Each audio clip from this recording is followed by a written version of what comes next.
All right, before I jump into this week's episode, there's just two things I want to touch base on. One, Askins like that employee that never does anything until the last 30 minutes of the day and still puts in the work.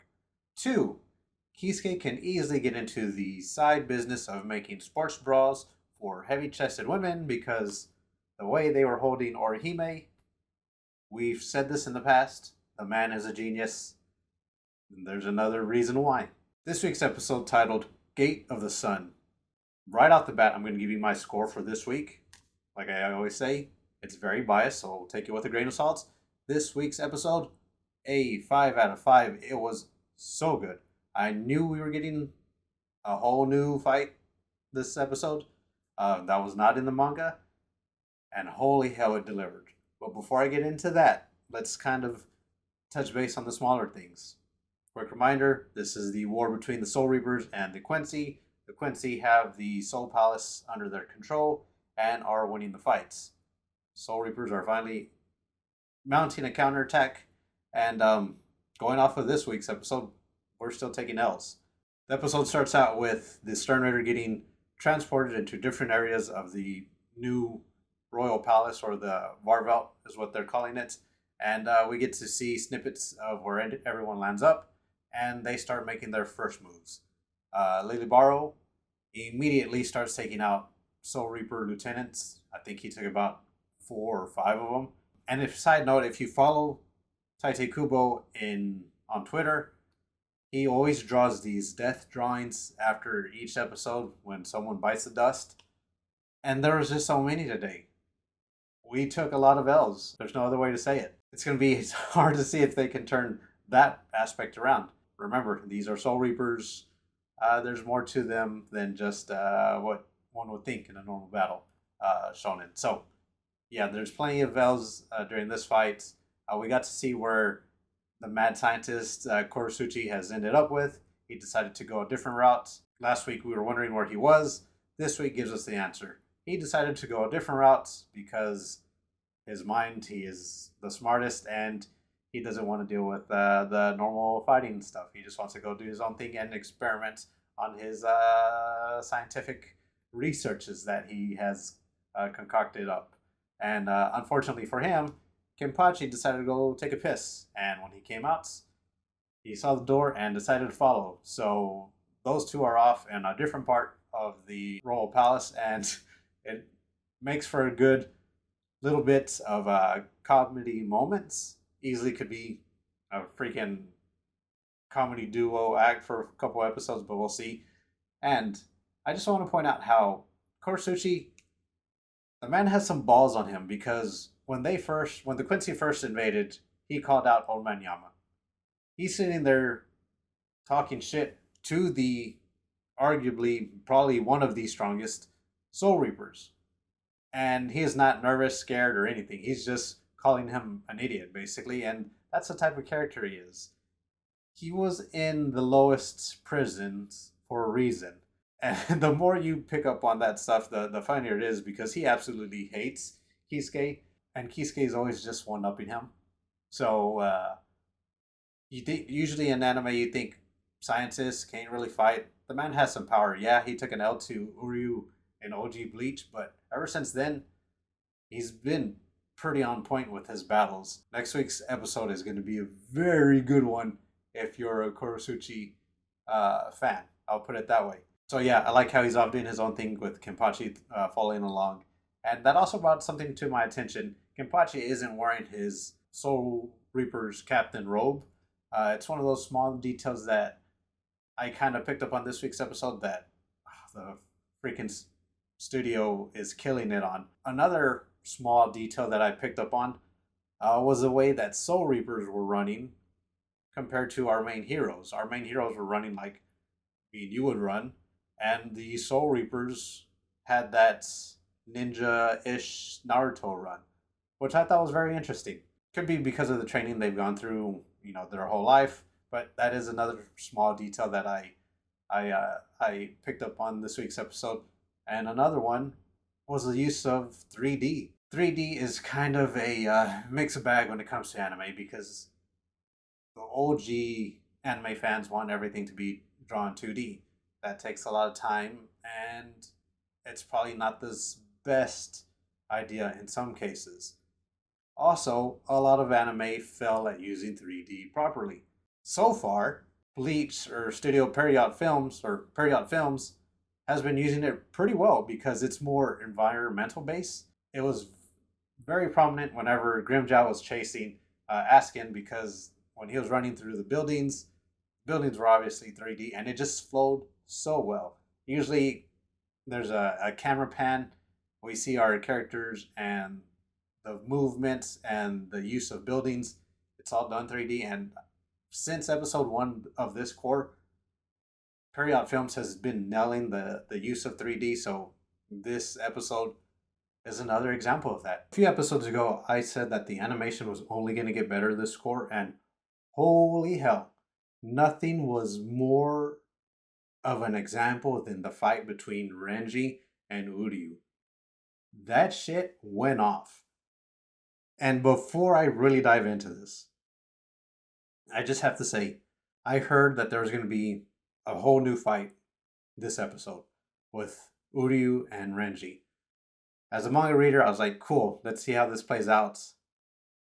On the grand scheme of things, for the pieces to end up where they need to end up, I knew more or less where the fight was going to go. I did not expect the fight to go the way it did. Renji has a weird reputation of constantly taking L's. If you've been paying attention at all, he's been seen as a very special asset by the Royal Guards from Squad Zero. There's a reason why they took him and Rukia up to Squad Zero to get their healing and their training. They see him of value.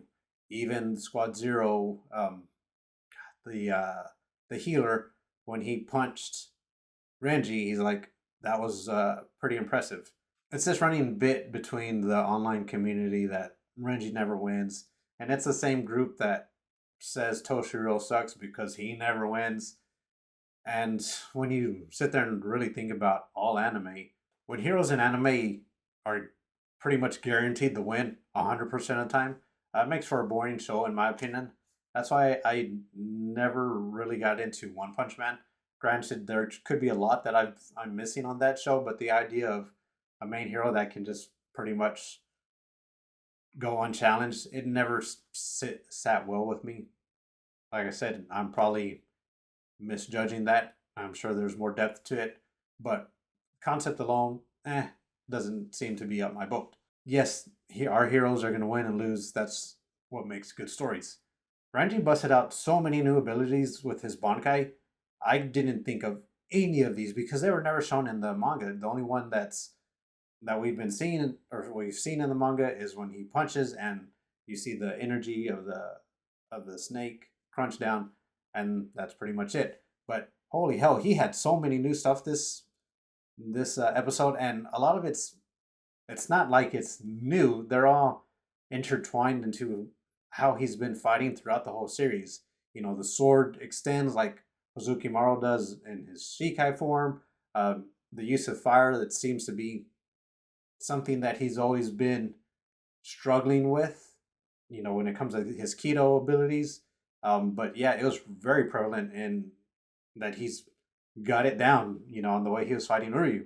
When his arm disintegrated and you saw all the tufts of hair, and then all of a sudden they sprouted up hands and they grabbed Uryu. That's not a far stretch from when he fought Byakuya and Byakuya broke his Bankai and he called up all the pieces to attack Byakuya. That seems to be a part of who Zabimaru is at its core. So that was pretty cool to see them do all that. But yeah, for as much shit he takes online, he is one of my favorite characters in Bleach. Granted, I have a lot of favorite characters in Bleach. He's not probably in the top 10, but he's up there. I have a lot of respect for the character. Cool design and everything, but that's beside the point. Actually, I would put him on the same echelon as Uryu, and Uryu delivered on this, you know, week's fight. He showed so many new abilities as well. The whole trap and sucking up the reishi from Renji, it makes sense, you know, when you look at Quincy's as in general and how much he knows about Renji. The fight between those two was fucking awesome, and it just shows how strong Uryu is that he was able to take on Renji like that. You know, Ascended Renji or Bankai 2.0 Renji, however you want to put him, Soul Train Renji. That fight, the effects, the animation, the creativity. Renji freaking kicks up an arrow. You see his blast melts one of Uryu's arrows. Uryu's arrows are making massive holes in buildings. When he got the shit kicked out of him, he used, the Quincy ability to absorb all this reishi to heal himself. All in all, the fight was pretty awesome. Now, would things have gone different if they weren't in the Varvelt? Because that whole area is designed for Quincy's. So they're at an advantage. All the Soul Reapers are basically nerfed at this point because they can't draw on any of the reishi that's in that area. And it was already dense to begin with. Renji also doesn't have the conviction to kill Uryu. He's not trying to kill him. Uryu called him out on that. He said subconsciously, you weren't trying to kill me. And that is playing a big factor. This guy was a friend of the Soul Reapers for a long time, and Renji didn't take him serious and lost. Ichigo didn't take him serious and lost. So at this point, he's making a very hard argument to root for him without going into any spoilers, because obviously I've read the manga and I know how it ends. All the love that he's getting has been so good. Same with Renji, same with all the characters. The expansion of everyone, especially on Core 3, has been so good. And that's why I said, if you're a fan of Kurosuchi, next week you're going to have a field day, because I can already tell you how that one's going to go. That'll probably be the next episode, like 2 episodes. At the very least, the next one for sure, his fight. Another top tier episode, 5 out of 5 in my opinion. That's my 2 cents on the whole subject. Like I said, I'm not a good reviewer. Just take all of this with a grain of salt. So yeah, I guess that's where I'll end it. I hope you have a good one, and I'll talk to you soon.